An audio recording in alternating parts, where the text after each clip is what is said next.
This was not meant as a show of force aimed at China or any other rising power in the region.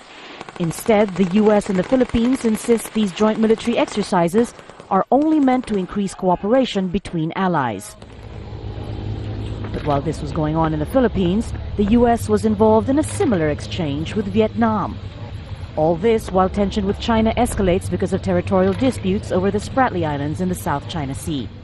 Vietnam and the Philippines accuse China of being increasingly aggressive, and like others in the region, both countries are modernizing their military and depending on the US for help. The US is very much engaged with all the countries in the region. The main thing about the interrelationship of countries is increased confidence. The US has had military bases in both Japan and South Korea since the end of World War II. Both countries consider the United States invaluable not just to their own national security, but to regional stability.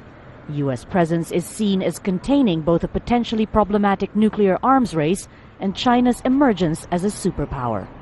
But as part of its new strategy, the US will be redistributing its forces across the Asia-Pacific, pulling 9,000 troops from Okinawa and scattering them everywhere from Guam and the other Micronesian islands to Singapore, Australia, and the Philippines.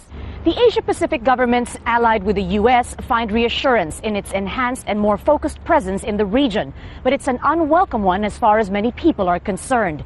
They find the U.S. military presence intrusive and destabilizing and accuse the superpower of using its allies' weaknesses to pursue its own interests.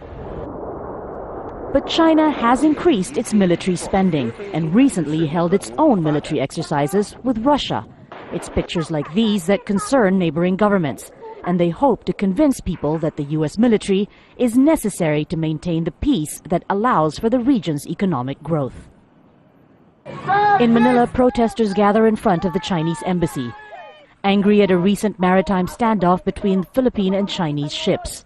They say they're tired of what they call the arrogance and the aggression of larger militarized states. As the region's governments struggle to maintain the balance of power, it is no longer just the U.S. military that is unwelcome. Marga, Ortigas, Al Jazeera, Manila.